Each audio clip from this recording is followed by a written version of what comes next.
students. So in the previous video we discussed up to molecule. The definition of the molecule is over. Next the definition of isotope. Okay, isotope. How can you define isotope? This is the question. So consider the atoms of the same element having the same atomic number but a different mass number are called isotopes. The atoms of the same element, the atoms of the same element, the atoms of the same element having same atomic number, having same atomic number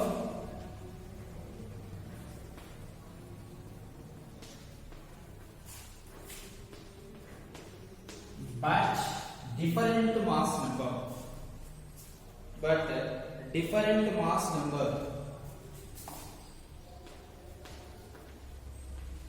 different mass number are called isotopes. Okay, this is the definition of isotope. So the atoms of same element having same atomic number but different mass numbers are called isotopes. So you can write the examples for isotopes: hydrogen 1,1 and hydrogen 1,2 and hydrogen 1,3. These are the isotopes for hydrogen. And another example: carbon 6,12, carbon 6,13, carbon 6,14. Okay. So when you observe the isotopes, the same number of protons will be present. Here one proton, here one proton, here one proton. Here 6 protons in carbon, 6 protons in this carbon, 6 protons in this carbon. So number of electrons and protons are same in isotopes, but the fundamental particle differ in isotopes is neutron. Take that note. The fundamental particle or subatomic particle. The subatomic particle differ in isotopes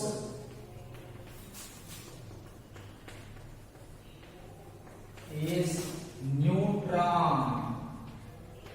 So due to the difference number of neutrons, the atoms of same kind, they have different mass numbers. Okay, due to the presence of same number of protons and electrons, isotopes exhibits similar chemical properties, but the properties differ is mass number, that is due to presence of different number of neutrons. The subatomic particle differ in isotope is neutron. So this is the definition. The atoms of same element have the same atomic number but different mass numbers are called isotopes. Okay, next question.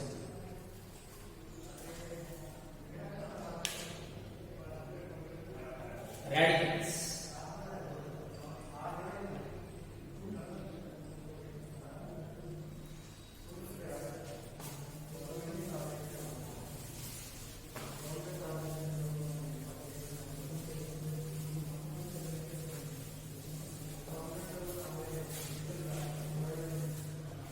Radicals are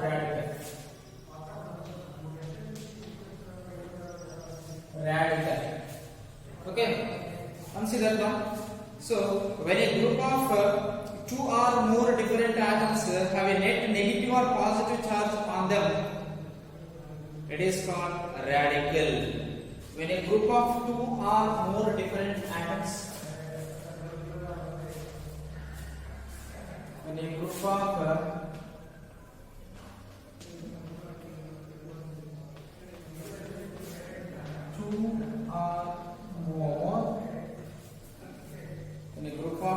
two or more different atoms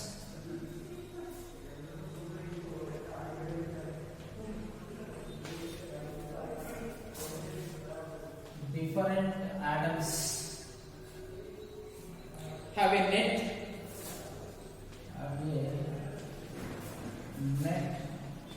positive or negative. Okay, when a group of two or more different atoms have a net positive or negative charge on them. Charge on them are called radicals.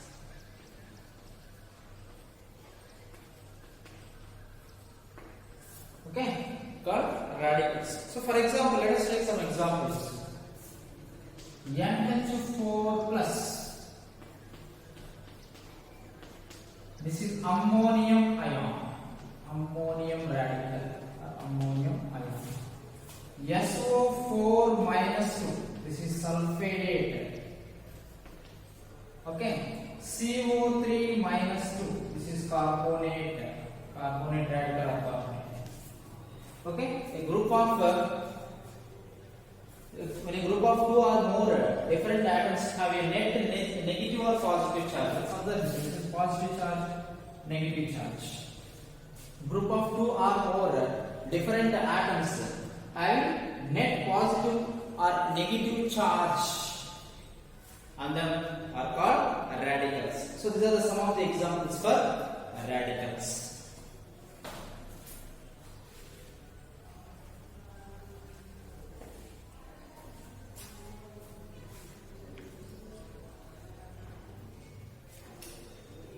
Okay, so next long answer type questions.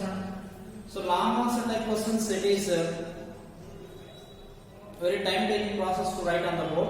So just I will give the explanation by word.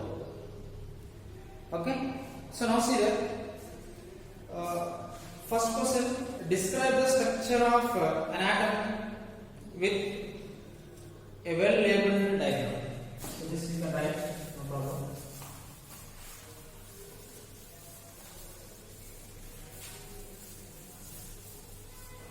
Long answer type questions. The first one. So describe the structure of an atom. Okay. So describe the structure of an atom with a well-labeled diagram. Here is this one. This is the center of the atom. That is nucleus. Around this nucleus, circular paths are available.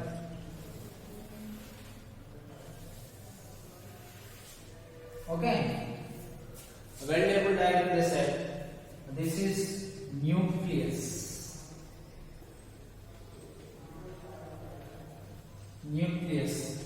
Nucleus means proton plus neutrons. Protons plus neutrons.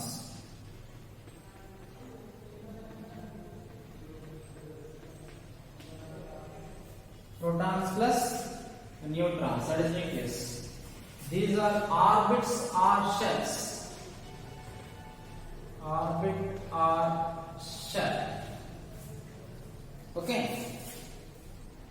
This is K shell. L, M, N. Otherwise 1, 2, 3, 4. Okay. Here the electrons will revolve around the nucleus like this.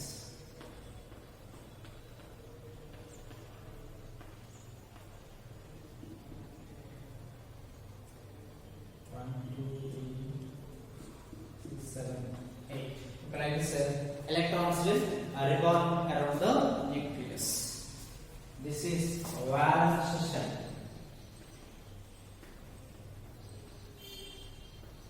Okay, just before the valence shell, penultimate shell.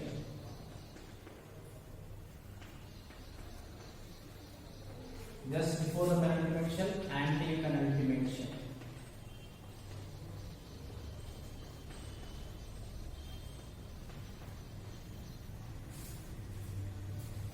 Okay, so this is nucleus where the protons and neutrons are present. Around the nucleus, some circular paths are available. The circular paths are called orbits or shells, where the electrons will revolve around the nucleus. Okay, and these circular paths, the last cell of an atom is called valence shell, and just before the valence shell, that is penultimate shell, and just before the penultimate shell, that is anti-penultimate shell. Otherwise, this is valence shell, and remaining shells are considered as inner shells. Okay, so this is a diagram which is represent the structure of atom.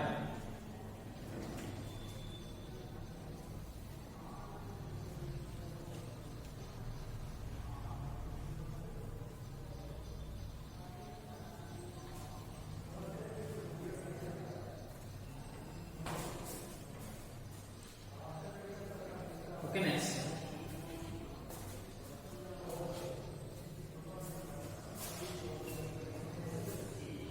Consider one. Next question. Describe the different models as mentioned below to explain the structure of an atom. Once in one. So different models were asked to write. Just I will give the word explanation, but you need to write in our worksheet book. So first one, Thomson's model of an atom. So Thomson's model of atom, you know, just I will give the word explanation. So in 1904, J.J. Thomson proposed his atomic model. This was the first atomic model, and this model is also known as plum pudding model. So why? Because here Thomson compared structure of an atom with the watermelon fruit. So the red fibrous which is present in the watermelon fruit is compared with the positive charge, and the seeds, black seeds, are compared with the negative charge. Okay. So he proposed the atoms are uniform sphere of the positively charged matter in which the electrons are embodied much like the plum in a pudding. So the arrangement of protons and electrons was in such a matter that made the atom as a whole neutral. So this was the explanation of Thomson regarding the structure of an atom. So after the discovery of the neutrons, the neutron, the subatomic particle which is not present in the Thomson's model. So after the discovery of the neutrons, this Thomson's model was vanished. Okay, this model of Thomson was proved wrong. Hence Brigade and Ernest Marsden through their gold foil experiment. Okay, due to the gold foil experiment, this Thomson's atomic model was proven as wrong. But his contribution was the above points what I explained. Next, Rutherford's model of an atom. So Rutherford's model of an atom. So here Rutherford's alpha scattering experiment observations and conclusions. Based on that observations and conclusions, Rutherford proposed his atomic model. So according to the Rutherford's atomic model, so in an atom most of the mass is concentrated in the nucleus. Most of the mass is concentrated in the nucleus. So the nucleus of an atom is positively charged and is surrounded by negatively charged electrons. Balance the positive charge on the nucleus. What I will say? The nucleus of an atom present at the center of the atom. So around the nucleus, the electrons were surrounded. Electrons are negatively charged. These negatively charged electrons balance the positive charge on the nucleus.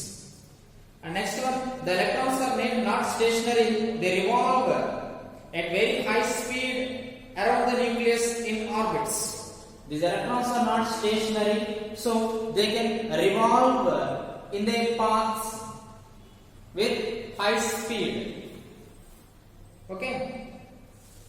How like the planets can revolve around the sun. That's why Rutherford's atomic model is also called nuclear model or planetary model also. So the diameter of the nucleus is very small when compared to the diameter of the atom. So the nucleus, the size of the nucleus is very very small as compared to the size of the atom. Okay, so the forces of attractions are responsible for the holding the nucleus and electrons together. The number of neutrons is equal to the number of protons. That is an atom is electrically neutral. Okay, so these were the points Rutherford explained to explain the structure of the atom. Okay, so how we explain the stability of the atom means. So just for this point I will explain this one. So this is the center of the atom and these are the shells are available and here the electrons will revolve. Okay. So here this is positively charged. Between the positively charged electrons, positive charged nucleus and negative charged electrons, there will be attraction forces present. That attraction force will be balanced by a centrifugal force which is acting away from the nucleus. Okay, this is centrifugal force and this is attraction force. These both are equal. That's why they can balance each other. In that way, he explained the structural stability of the atom. Okay, so after that, the Rutherford's atomic model was proven as wrong. Why it was proven as wrong? According to the classical laws of physics, any charged particles, they are revolving around one another, must lose its energy that need to be fall down into the nucleus. But that was not happening. Means what Rutherford said, this explanation was wrong. That's why Rutherford's atomic model is also a failure model. Okay. Next, modern model of an atom. Modern model of an atom, that is Niels Bohr's atomic model. In 1913, Niels Bohr developed a new model of an atom in which he proposed that electrons in an atom are arranged in a concentric circular orbits around the nucleus. Bose model is the modified version of Rutherford's atomic model, and it is also known as modern model of an atom. So what was the points he concluded in his atomic model? Consider, because writing down all these points on the board take much time. That's why I will give the oral explanation. You can write in your worksheet book. Okay. So consider what were the postulates was proposed by Niels Bohr. An atom consists of three subatomic particles, that electrons, protons, and neutrons. Okay. So here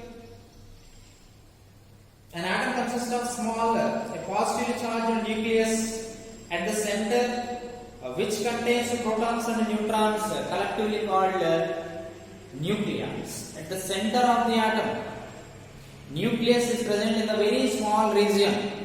In that nucleus, the subatomic particles of protons and neutrons are present, and protons and neutrons collectively called as nucleons.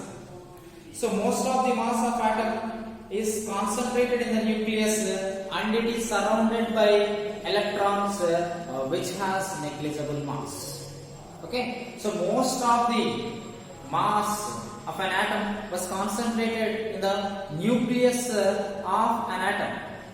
Around the nucleus, electrons will revolve in circular paths. The mass of electrons were negligible. Okay, so the nucleus of an atom is surrounded by electrons. These electrons in an atom revolve around the nucleus in certain definite paths. In certain definite paths or orbits called shells. These shells are imaginary paths. Okay, around the nucleus, some imaginary paths will be available. Are there? In the imaginary paths, these electrons will revolve around the nucleus. These shells are also called energy levels. Since each shell has an energy associated with it. Okay? This is what the nucleus and the shells which are available according to the nature. This is K, L, M, N like that. 1, 2, 3, 4. Each shell is associated with some energy. Okay. So the energies of the shells will be given like this. The first cell E1, second cell E2, third cell E3, and fourth cell E4. Okay, the energy of the first cell will be E1, the energy of the second cell will be E2, and the energy of the third cell will be E3. So the energy levels, we have the order like this. E1 is less than, E2 is less than, E3 is less than E4. Means the shell which is close to the nucleus will have less energy, and the cell which is far away from the nucleus will have the more energy. Okay. And as long as possible,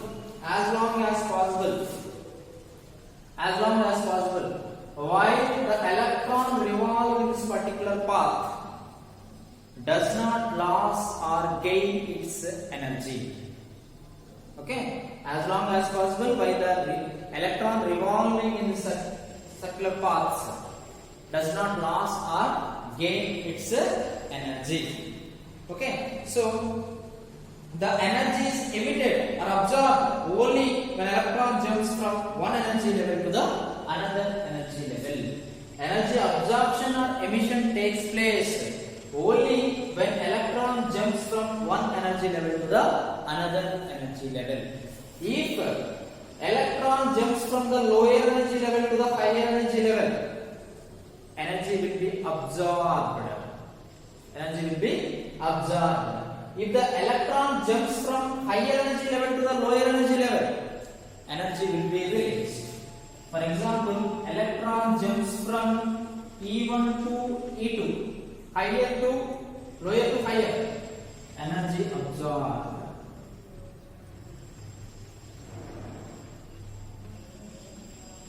If the electron jumps from higher energy level to the lower energy level, energy released.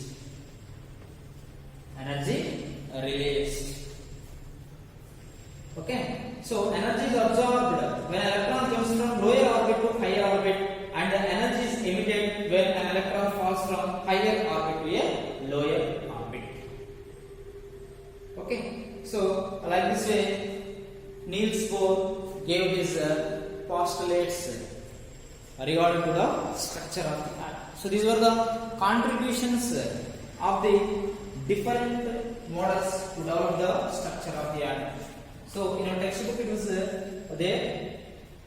You need to write in your worksheet book.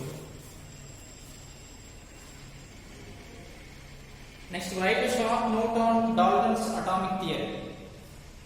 This one also, Darwin's atomic theory, the notes you need to write. Consider the question. Yes, this question also will be the oral explanation. So all matter consists of small indivisible particles called atoms. That is the Darwin's atomic theory first postulate. So all the atoms of given element are identical in mass and chemical properties. So atoms of the same element are identical, that is, they have same properties such as mass, size, shape and density. However, atoms of different elements have different properties. So atoms of element combine to form different compounds with different properties. Atoms combine in so small whole number ratio to form the compounds. Like that, we also can write. Atoms of an element can combine with atoms of another element in simple whole number ratio to form compounds. And these compound properties are different from their constituent elements. Okay, for example, if hydrogen and oxygen combine to form water, these water properties are completely different with hydrogen and oxygen. These are the constant particles to form water. Okay, and these compound properties are entirely different to their constituent elements. That is the meaning of the point. Okay, so atoms are the smallest unit of substance that take part in chemical reaction. So that was an important point. That was the only point valid in Darwin's atomic theory. So atoms are the smallest unit of the substance which take part in chemical reaction.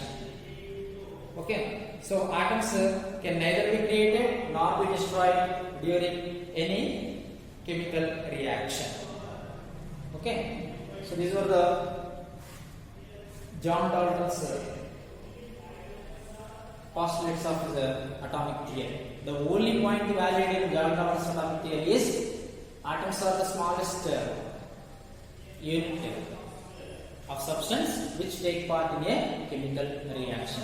Remaining all points were proven as wrong.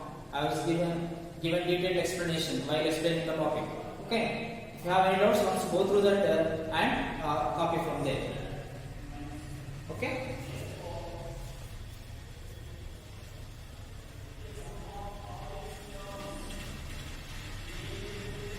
Next, what do you understand by the term valency? Explain with the examples.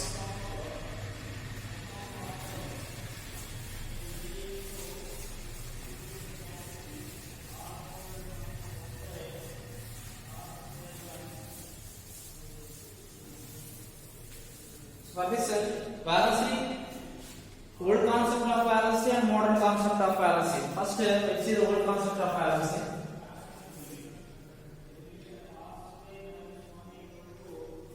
The combined capacity of an atom, balancing this way. The two concepts we know, the combined capacity of an atom. The combined capacity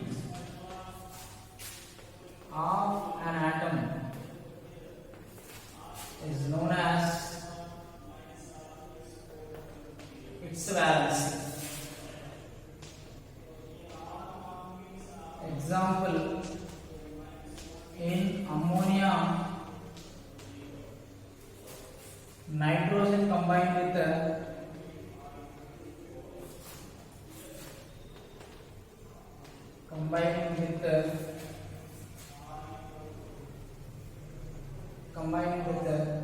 three hydrogen atoms.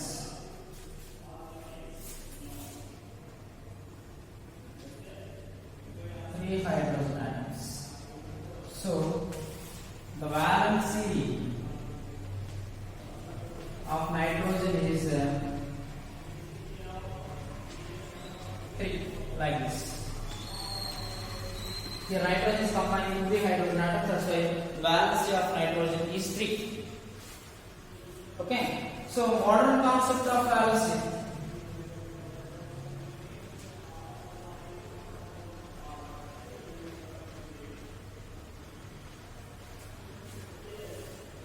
This also you need to know the number of electrons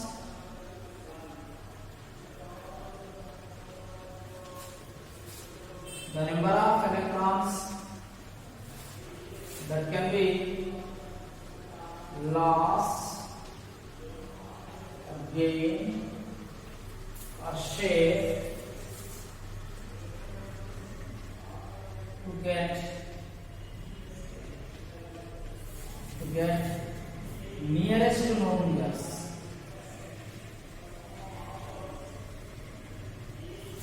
Nearest to known gas configuration is called its valency. Okay, the number of electrons that can be lost or gained or shared to get a nearest to known gas configuration is called its valency. Example, NaCl. So the electrovalency of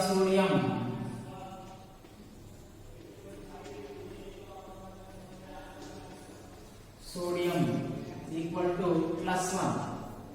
The electrovalency of chlorine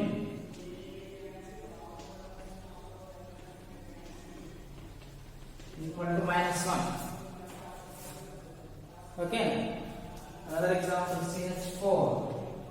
The covalency of carbon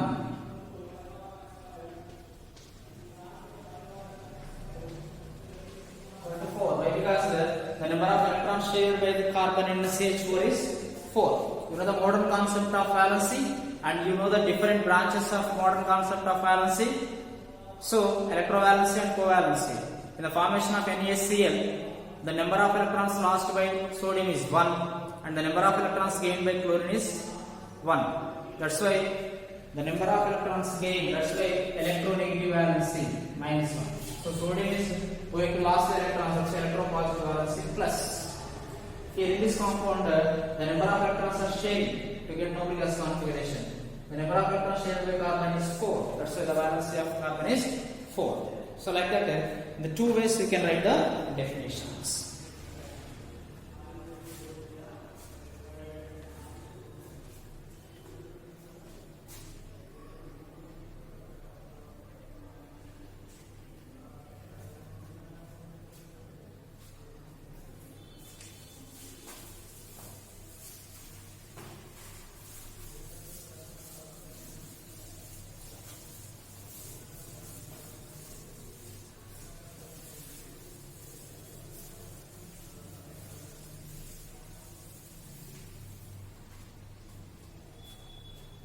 Okay, next explain the discovery and properties of electrons, protons, neutrons and nucleus. This will be also a lengthy question. For this one, you can write or you can copy from your textbook now. Okay, so electrons discovery and their properties, and protons discovery and their properties, neutrons discovery and their properties. Clearly mentioned in the textbook. Once read that discovery and properties and alright, nucleus. So nucleus discovery is nothing but Goldfire experiment. Okay, Rutherford's alpha ray scattering experiment. So that is the discovery of the nucleus. Write the discovery and observations. That will be enough. Okay. So what do you mean by variable valency? Write two examples of elements showing the variable valency. Okay, variable valency is there.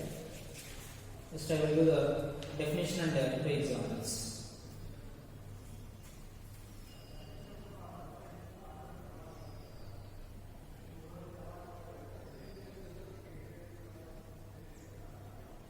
Atoms of certain elements combine with atoms of other elements in different proportion to have an electronic configuration to their. Simply you can write this. So some of the elements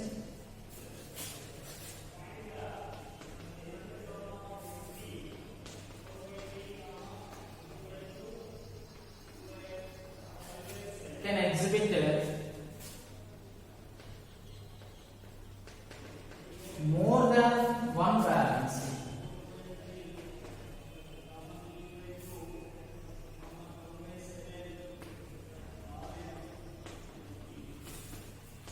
Is known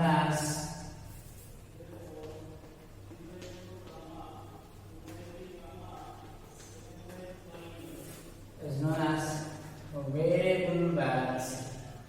Okay, some of the elements can exhibit more than one valency is known as a variable valency. Not all the elements, only some of the elements can exhibit. For example, iron, copper, you can take gold. Okay, so iron can exhibit two valencies, but you know, Fe plus 2 and Fe plus 3. Here copper, that is Cu plus and Cu plus 2. Here gold, Au plus 1 and Au plus 3. Okay, so here I will write with two valency iron can form FeCl2 and three valency iron can form FeCl3. Here one valency Cu2Cl2 or CuCl also you can write. This is CuCl2, AuCl and AuCl3. Okay. You know, lower valency of rust compounds, ferrous chloride.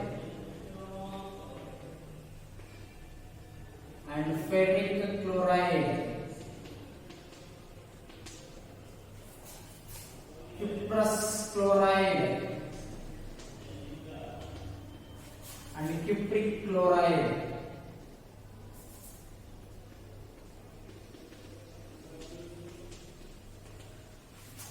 RS chloride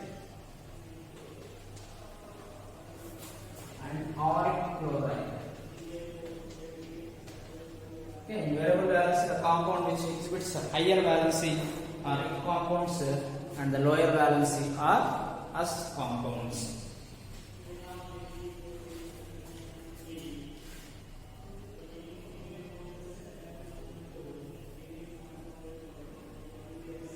So which shell they might be belongs to?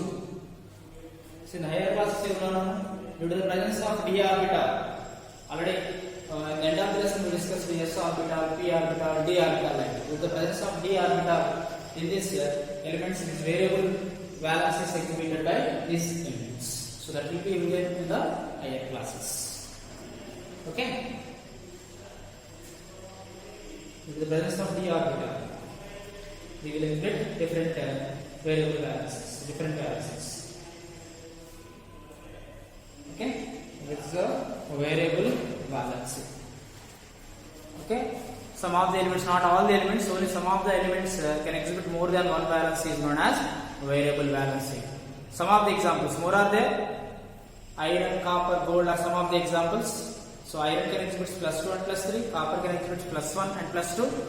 Gold can exhibit +1 and +3. So the compounds in which higher valence is exhibited, those are called ig compounds. That is ferric chloride. Compounds in which the metal exhibits lower valency, those are as compounds. So cuprous chloride. Okay. So the remaining questions will be discussed in the next video. One more thing, the long answer type questions. It is difficult to write on the board, that's why I will give the oral explanation, but you need to copy in our worksheet book.